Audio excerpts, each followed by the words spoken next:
Yeah, no, exactly. Yeah.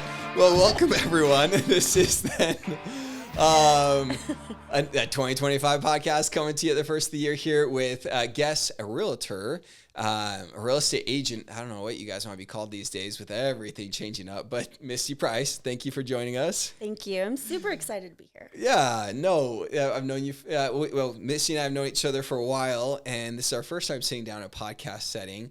And so I think it's interesting that I know several things about you. I don't know all of your background in getting into real estate. So maybe it'd be fun to start there as we then tackle where we've been in real estate and where we're going and all the things here. But yeah, so what got you into real estate? Well, my children were at a point in their lives where they were high school and older. Okay. My degree is actually in early childhood education. Oh, I did not know that. Yeah, so I actually did that for many years. I'm certified Montessori teacher. Okay. So I've worked with all ages of children. I've even been in management positions of different schools and things like that. And it worked well while I was raising my kids. Okay. Because I could be close to them. Yeah. So it just became a point where I was ready for something more challenging. Okay. My children were almost grown. And so I felt like this was something I could do. Yeah. And it just kind of brings out maybe some of the things I'm good at. Yeah. Like negotiating and communication. With early childhood, you have to be a good communicator. And so I think that's helped me and to understand people too. I'm having a good laugh as I believe that people, I'm not a psychologist, but I believe that people default to like lower level emotional and cognitive selves when they are going through high stress situations. So sometimes we do like, hey, well, and even in the lack of experience that people deal with, right? Of like, hey, this is completely new to them. You got to kind of like tell me. And I've done this to like when I'm on the opposite side of the desk, like with my financial advisor, sometimes like, talk to me like I'm a fifth grader. Like just talk to me like I'm a fifth grader and then let's go from there. So I'm sure your education background has been priceless. If you can understand and communicate with a toddler, you can definitely understand and communicate with an adult. Stressed out buyer. It's just got their home inspection back. Bad things that pop up with real estate because we all know things pop up. Yeah. And so keeping my cool, it's helpful to my clients for sure. I love that. And you've been in you've worn a lot of different hats as a realtor as well. So talk me through some of that. So just in general, as far as... Yeah, so you were in new build, right? Oh, new yes. build, Yeah. and then just regular existing. I did love being in the new build community. I feel like that experience and education was invaluable to me in my career. Yeah. It helped me to see a different side of things. And so having that new build experience was really great. And then also just the resale community as well and working with buyers and sellers now. It's been wonderful. I can still go back to the new build stuff if I need to, as far as helping clients if they do want to build a home. Just having that experience has really been helpful. Yeah. Should we play a fun? Let's. I will tangent all over the place here. Let's play a quick game, right? Okay. What are the three? We're gonna do two things: 3 best things about new builds and 3 worst things about new builds. Well, I will start with the best because once you build your own home, and it's just brand new, and you get to pick everything in it. I mean, it's phenomenal. Yeah, it really is. Walking into a brand new home with all the things that you picked out. A lot of times you kind of have to, with resale, things aren't always exactly perfect with what you would pick. Yeah. And so new builds, it kind of gives you that. So that's definitely one of the best things. Customization. Yep. Customization.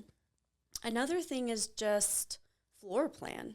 Yeah. I mean, how many times have I've helped people buy a home, a resale home, and it's, maybe 90% of it, the floor plan is great, but there's like 10% that's just not quite right. Yeah. And so that can be a little tricky. Can I add to that is like a lot of the modern, like the modernization of that. Because like we talk about, there's things like, especially educating buyers, there's things you can change about a house. Like don't get upset about the carpet because that can be relatively easily changed. Absolutely. Right. And I just say relatively insensitive. Sure, it's cost, but floor plan can be a tough thing to change. Yes. And even then, is it going to flow like it was new or normal, or is it always going to feel like an afterthought? Exactly. Like it's nothing like walking through a home where and you're not an experienced builder, but this happened later. Yes, exactly. Right? Yeah, so sometimes it just can't be modified Yeah. to the way you want. Although, usually we can find something. Sure. There's always some creativity on existing. So third, what would be your third point on the best thing about new build? I would say the location. I mean, you can be pretty, you can do that with resale too, but just finding that perfect lot and the placement on the lot and how it all works and watching it be built from the ground up, it's just really exciting. Definitely. We had done a new build back in 2012 and had told our builder, keep all the rocks, like keep all the big rocks and everything. And it was just super, super cool that we then landscaped our entire yard with all the rocks that just came from the foundation, like dig out. So it's just kind of cool, right? That's just like your little mark on the world. Your right? mark on the world. Yep. Yep. All new. Everything's new. It's just wonderful. So those are the pros, I would say. Yep. Okay, let's get out of the honeymoon phase. What are the 3 cons? Within reason. I mean, I feel like buyers need to understand that homes are going to settle. And so a brand new home is going to settle. It's good to have an agent that's going to make sure that you're covered with warranties and things like that. Yep. You should do a 1-year walkthrough and a 2-year walkthrough because tiles might crack. You might have certain things that kind of settle in the home. Doesn't mean your home is falling apart or that it wasn't built correctly. It just means that is a natural thing with building a home, especially the time of year. Yep. Love it. So settling. Okay. A number 2 thing. Number 2 thing. I mean, a floor plan you see on paper may not end up being the exact floor plan in person. This is a big one. Yeah. Something that, you look at a floor plan on paper and you think, oh, this is just perfect. Yeah. And then you get into the home and maybe you realize, ooh, that carpet going out of the sliding glass door and the living room being too small. And, we're in a place with snow and mud and kids coming in and out. You don't want carpet right by your sliding glass door. Just certain things like that you but floor plan is a big one. Yeah. It might look fine on paper, but not in person. I think it is so important to have a good representative to help talk you through those things. And then as far as, so I'll tell you a quick story, is with the home that we had built had an oversized half bath, right? So it was, and when I say oversized, it was probably like, maybe 18 inches, maybe 24 inches wider than your normal half bath. And so, everyone knows the typical half bath, especially here in Flagstaff, Arizona, you got your little pedestal sink, your mirror, and then typically right in line with that is your toilet, right? Right. And so when we walk into this, and at first, like when I was, I'd walk in all the time. I know it's different, or builders have different rules around that stuff and for safety and everything, but we'd walk it all the time. And I was seeing like I'm not a builder, but I was seeing like the drain for the toilet was like off centered. And I was kind of like, I don't know. I've never put a toilet on like at that point. I have put a lot on now, but gets all built up and the toilet's off centered. And this particular builder did this a lot. And they thought it sounded nice for like a cabinet. So later on, I asked their representative. Their representative says, I think that looks wrong. So there was some problems in their communication. But we finally talked to the builder, and the builder's like, no, it's oversized, so you can put a cabinet back there. I was like, I'm planning to have boys. Like, that's considered downrange. Like, we don't want to put anything next to the toilet. But because that was a massive space. So anyway, they actually ended up changing it. So it was just one of those things where they did point out the plans to me. And they said, look, like on this small, like probably 4 millimeter toilet on the, or maybe bigger, I don't know, like 2 centimeter toilet on these plans, you can see that is offset. And I was like, I agree with you, but still, like, I think this is unique. I would hope that someone kind of point this out. Cause like, if I just took a quick scan, it's like toilets in a bathroom. Great. Exactly. So it's good to have some of that knowledge or work with somebody that does. Yep. And that takes me to the third one. As you're speaking, I'm sitting here thinking some of these things that happen if you don't know better, like light, electrical. You know, you wouldn't think, but for me, I wouldn't say I'm super OCD, but I do like things to line up. Yep. And so, for instance, dining room light. You want it to be over where your table is going to be, and you want it to be centered. If that dining room light is off, it is going to annoy you. If you have to put your table too close to the door and there's no way to walk around it, those are little things, but when you live in a home, they can really be annoying. Yeah. Just like carpet. You don't want carpet by your sliding glass door. And I think that's an excellent last point to end on, because I think it really comes down to, don't make assumptions that the builders got this perfect or perfect to you. Exactly. Right? And when you really can then think through, you really just have to spend time and have ideally your own expert, right? To know, like, a lot of these folks, like they could have a draftsman like throwing the outlets in on the room, and it's not like a designer or someone that knows, like, hey, like the draftsman put them right near the window and the bed's going to be on the opposite side, and you don't want it in the middle of the wall because that's where the headboard is, that kind of stuff that you don't, and the bar of expectation is quite a bit higher on new build. Right. Because you paid a lot premium, whatever, and you think it should be perfect, but unless you do your own due diligence, exactly, it's probably not going to be. And some things are worth paying the extra cost for. Yeah. You'll be thankful later, and some aren't. Yeah. So it's good to know those things. I love it. Okay, I love it. So you went through the new build, and you're now Wild West everything. Yes. So what? And how long have you been doing real estate now here? So I'm getting ready to start my 8th year. That's awesome. In real estate. That is so, and I think everyone needs to know. Everyone, please, watching this needs to know. Like, if you know someone that used to be a lender or used to be a realtor, like, give them a hug. Right. Like, they'll hopefully they find their next best thing, because it's been just a brawl. It's been in the hard. last couple of years. I have folks. So I've been doing this for 16 years, and I know. So I got in at the tail end of the bubble burst, and knew nothing, so it was not a big deal. But folks that I know that survived that, and even some folks that survived the crises of the .com boom, or even savings and loan crisis, 30, 40 years, they're like, this is some of the hardest times, just because of the big shifts and where we are that they've seen in the industry. And we've seen massive attrition. We're about 30% of the loan officers. So about almost 400,000 loan officers nationally. Did I tell you this stat? No. I love this stat. I've told everybody. There's 395,000 loan officers back in 2022 nationally, and licenses renewed this year were 93,000. Wow. That says a lot. Yeah. So the fact that you are 8 and going is amazing. So I kudos. have hung on there. I love what I do. I love my clients. I love who I work with. This is definitely the right career for me. Yeah. And I love the complexity of it sometimes, the challenges that come, even though it does stress me out sometimes. Oh, absolutely. But I do love it. Keeps me on my toes. Definitely. Well, let's have fun with it here. So what do you love most about it? This is going to sound really just staged, but I really do love the connections and the relationships I gain with the people I work with. I feel that they can sense that I'm genuine and that I'm very real, and I'm just going to tell them like it is. I'm not going to beat around the bush. I'm not going to tell them what they want to hear. I will be totally honest with them. And so those relationships that I build with people, I love it.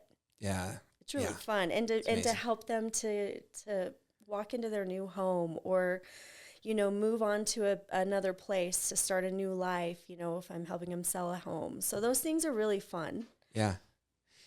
And what we're saying is it's so interesting that this just isn't an area where folks have a lot of experience, and as much as they want to jump on, social media or the internet or ChatGPT or whatever, there's so many steps, there's so much to it, that it's really, I'd agree with you. It's just extremely rewarding when you can take someone that this isn't a journey that most people could do on their own or much less than successfully.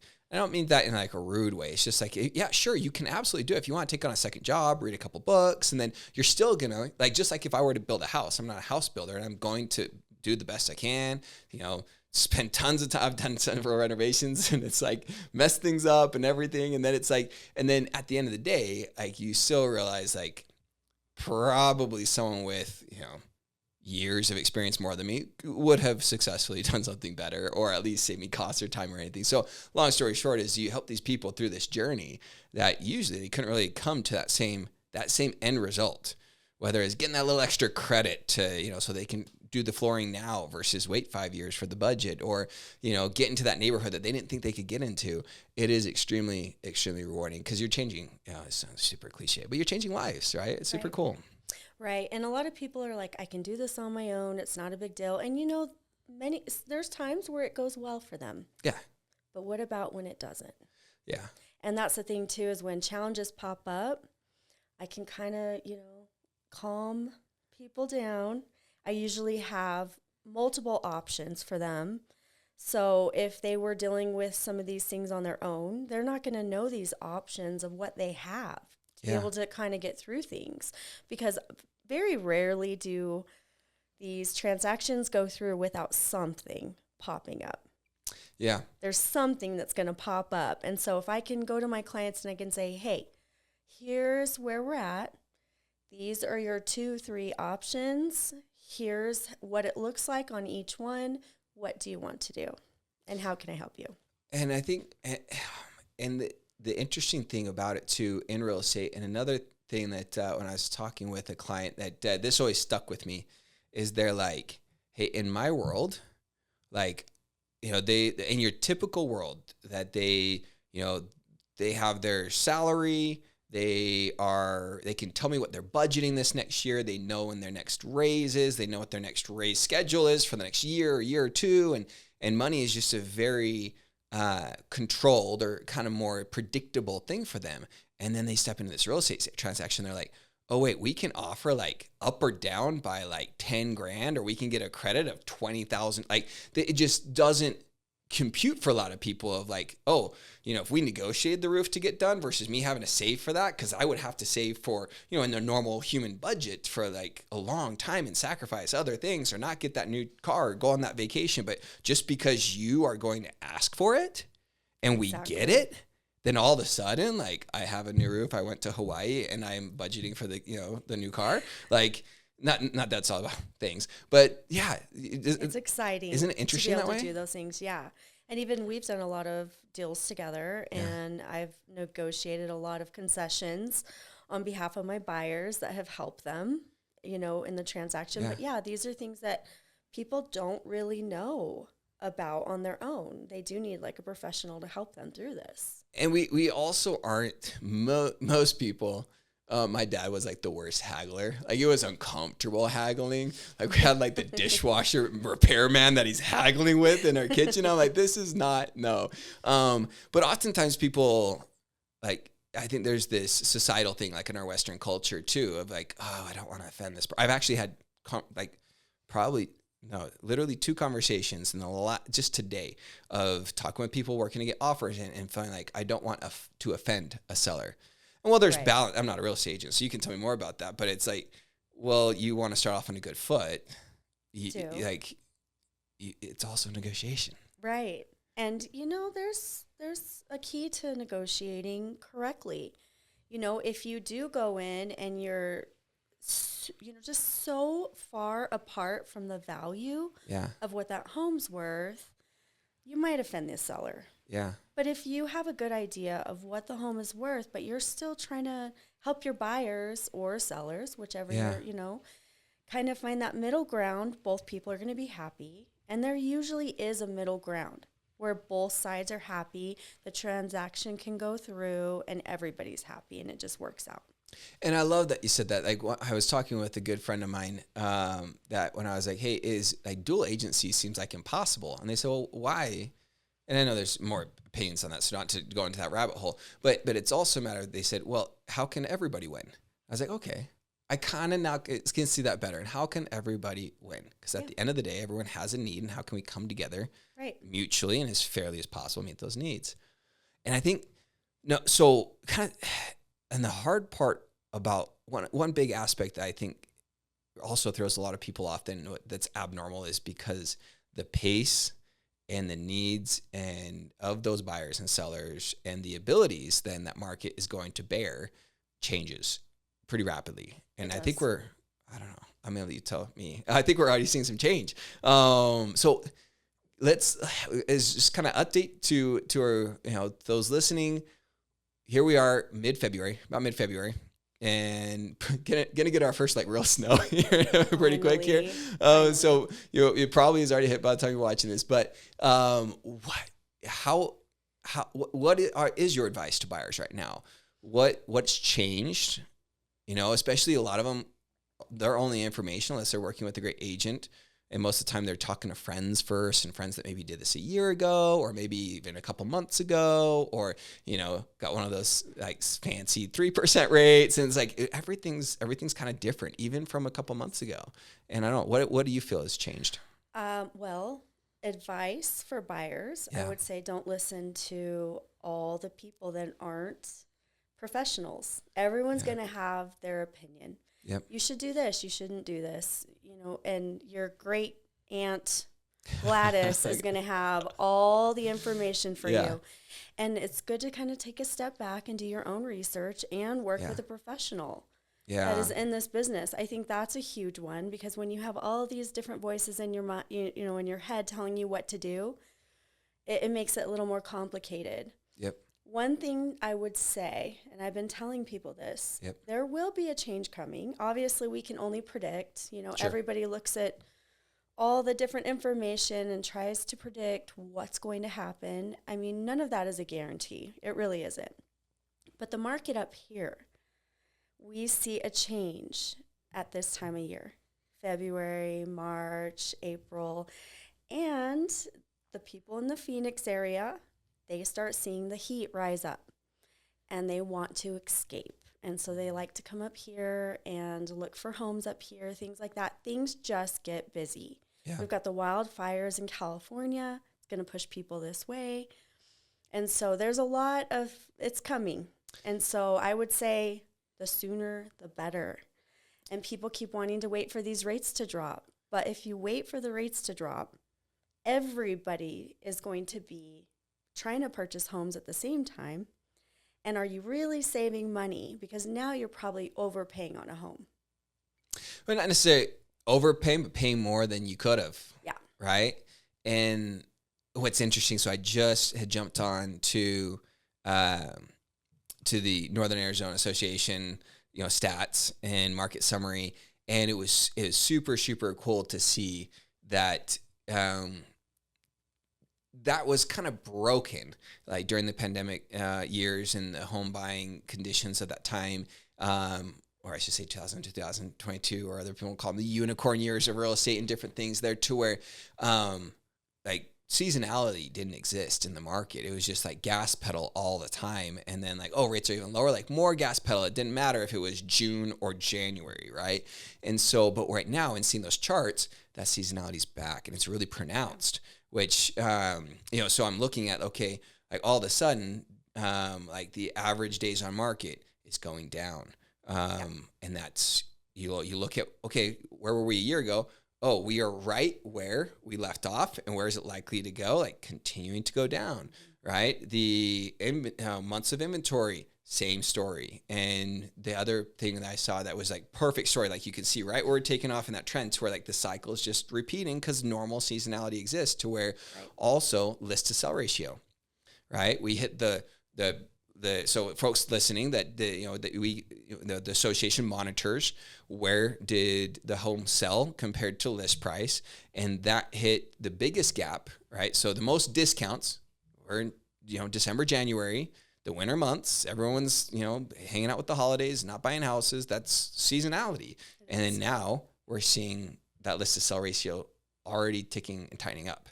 And it's going to be at its tightest come summertime. Absolutely.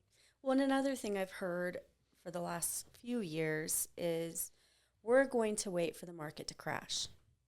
It's not happening. Yeah. I mean, from what we can see, obviously, none of us know exactly. Black Swan event, all bets off, but, knock on wood. Right. So, yeah. But, I mean, we've seen up here in northern Arizona a gradual increase in, home value. Yeah. It still has increased even with what has happened over the last few years. So that says a lot about our market. I mean, it just holds its value well. Yeah, and I think it just plays to the point where we're just talking to a lot of folks and just saying, hey, the playbook from 60 days ago is not the playbook today, right? If that home if you were thinking, hey, let's wait, that home might get some price reductions, then we come in on it, and that maybe worked like in late fall, I think. Yeah. But then all of a sudden, even in winter, it was like, oh, now we're waiting, and the price was reduced, but we're competing now. And then all of a sudden now folks are just like, hey, there was 2 offers on it last Friday already. It was only on market for a week, or, it's kind of, again, this is very anecdotal and very case by case. Right. But it seems like homes that are in desirable neighborhoods and in decent condition. And priced right. That I am feeling that most buyers or that there's not, I shouldn't say most buyers, a significant amount of buyers are ready to make their life moves and not so much worried about the rate sensitivity right now or waiting for something else to happen. It's like, we've been around here, it's not likely to go significantly higher. We could see we're expecting some lowering here, and they just want to make things happen. So, and there's enough buyers out there that the market's already kind of moving. It is. Yeah, I've seen that. And I feel like one of the phrases I hear from clients more often than not is woulda, shoulda, coulda. I wish I would have jumped during this time. I wish I would have done this. I wish I would have done this. Buyers and sellers can only make their best guesses. Sure. And do their research and talk to professionals and try to get help that way. But usually if you feel like you should jump and get moving on it, you should. Well, and I would double down on that and say mostly of like, be prepared and have the conversations and do that before the flashpoint, right? Of like, oh, all of a sudden, hey, we just talked with Misty. We've been thinking about buying for the last couple of months, looking at, online property, and the house we love just came up. It's like, oh gosh, it's Friday at 4:00. Like, yes. Not sure how much we can get done happens. Here. It does happen. And so I think, and will you and I accommodate best we can? Yes. Sure. But optimal process is like, we're not scary. Like, set things up and do your homework. Now look into this. You could change your perspective. Maybe doors open that you didn't know. Like, oh, we could even do this now, right? Or maybe it totally changes your perspective of like, thought we wanted to do that, but once we ran the numbers, talked with Misty, looked around at houses, we really want to do something completely different. So don't waste your time daydreaming when you can talk to some professionals and actually start to get some really good ideas and some pretty concrete numbers without any obligation, right? I do feel like a lot of buyers wait to talk to a lender because they think they have to have everything figured out beforehand. Yeah. Before they talk to a lender, before they talk to a real estate agent, they feel like they have to have everything lined up. But that's part of what we do is we actually help them understand the path to move forward, to make their dreams happen and to make it happen. So. And that segues me perfectly into this next piece is what's this one of my new favorite phrases right now in considering the market is we always talk about the first-time home buyer, but right now we actually have a very high influx of first-time home sellers. Have you heard this one? I haven't heard this, but it makes sense. Makes sense, right? Excited to hear. Yeah. And so I think that's what's really hard. Again, just the same anxieties with the process, or what do I even do here, or how do I even work this out? You have these folks that are they financially are already having a little bit of justification on saying, well, we need that extra bedroom or want to move up or get the bigger neighborhood, the bigger lot or whatever, right? And so they're already having to mentally do some gymnastics on, is this financially going to work? But they've also never sold a home before. Right. And the last thing you want to do is be homeless, right? And so it's like, how do we even do this? So what are maybe some tips and advice that you have for, whether it be that first-time seller or just sellers in general in this market right now? I would say definitely talk to us, because there are different ways to protect a seller if they are selling their home and buying a home. Yep. You want the time frames to match up. There are certain documents that have to be filled out that we do as real estate agents to make sure that those contingencies are all in place to protect them. And so they might be afraid, and that's just kind of what our job is, to take the fear away and to help them through it and to walk them through it so they can breathe and think clearly and make their decisions on their next home. So putting those contingencies in place of like, hey, we want to sell our home, but until we know that this purchase of this other home that we're buying is going to go through, we need to make sure we're all lined up. Because if this one falls through, but we sell this one, we're going to be homeless, like you said. There's different things that we do to take that stress away from the sellers. Yeah. To make sure that things go smoothly.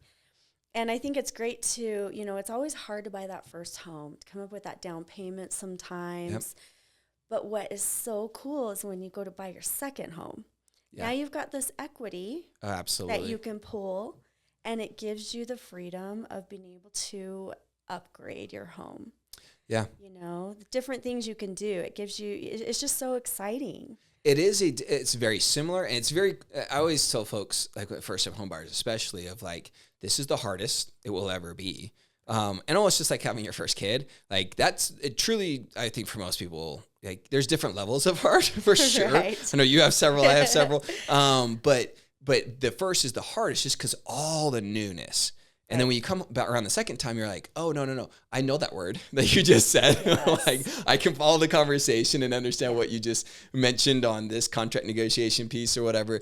But it is typically then a different experience as well. Right. And it's very interesting. I'd also add to that to where when folks or those first time sellers need to know, like, there's so many different pieces, even though you went through that and you have all those vocabulary words, we're going to talk about, like, do you have to sell? Are you contingent on sale?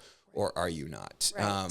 Do you really want to, do you want to move up so bad that you're willing to be very aggressive on your sell and maybe rent and then go buy because the money's in pocket and now you're not a contingent? Or do again, financially, do you have to be? And there's so much to it that, again, don't prejudge. Talk to experts. We do this for you every day.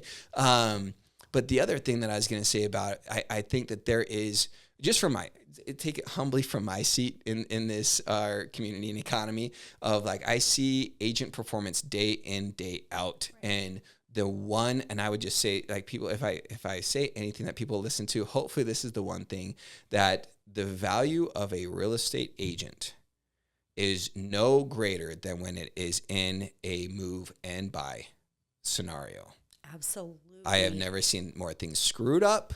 Yes. Cost and stress and life, or more things just done so well, where it's like that duck on top of the water, right? Where it's like the client just thinks this is all gliding smoothly, but underneath you're like, Misty's just like coordinating everything. It's like, you don't even know the 10 phone calls I just made to make sure this happened and coordinated for that to happen. And there's so many extra parties and timelines and so that's where I think that's where people just need to know, I get on that early and make sure you don't just go with, whoever's best friend just, decided to get their license. Exactly. Scares me. It does scare me too with the amount of things that can go wrong. A lot of us agents and lenders, we have had to deal with difficult things, and that's where a lot of our education comes from, is having these things arise that we have to figure out. But now we have it in our back pockets, and we can, use that going forward. If this happens, okay, well, I've been here before. These are the ways that I figured it out, and now you give that to your clients and let them choose. Yep. And so, and as well as with working with lenders, it's good to have that partnership because, you've got your title agency, your lender, your real estate agent. We all have to work together for things to go smoothly. And so it's great to have a good team to work together so that we can make sure that everything moves correctly. And everyone being able to have conversation and work through things, like you said, versus just someone, and I've seen this happen where someone just said, I was just told I had to do this and I did it. Yeah. And then it's like, well, no, actually there was, again, 3 different options that you could have been presented. And if your lender was talking to your realtor and your realtor was, if people were communicating versus just like, no, on to the next, right? Exactly. It's a team effort for sure. Yeah. And I feel like, no, we're getting close to time here, but one thing that I feel is really important to say too is I think if anyone, I think it's so important for sellers to know as well that if, we can't predict the future, we don't have a crystal ball, but I think the folks that will feel like they missed the opportunity, not that I'm trying to be alarmist with this, but the folks that could in 6 to 12 to 18 months really feel like, shoot, I should have, is going to be that move up buyer. Specifically right now, because the market is still somewhat paced to where you could get a contingent offer potentially accepted. It's not this hustle. Mm-hmm. And the first thing to go when we start to see a little speed is going to be that person with the contingency. You're right. Yeah. Theirs will be picked behind a cash buyer or somebody without a contingency. Yeah. And I get it. I know a lot of them are waiting. I know a lot of them had that really low mortgage payment and they're really, they love that. But it's a bottom line of if you're going to stay there, like fantastic, right? Like great. If you can move the wall, you can remodel, like fantastic. Like you will be in the cheapest scenario ever, never move. Okay. But if you are going to make a change, and that change could be anywhere in the next 3 to 5 years, because you need to optimize in its lifestyle, and people often do pick lifestyle, make those decisions, right? Absolutely. It's going to be far in your favor to do now. I agree. And absolutely. Yeah. And just like, I just think of like the stress and the issues that could be caused if someone's like, oh my gosh, we thought we wait till June. And even then, and again, I don't want to be alarmist if people are freaking out. Like, get on it now. Just start asking the right questions.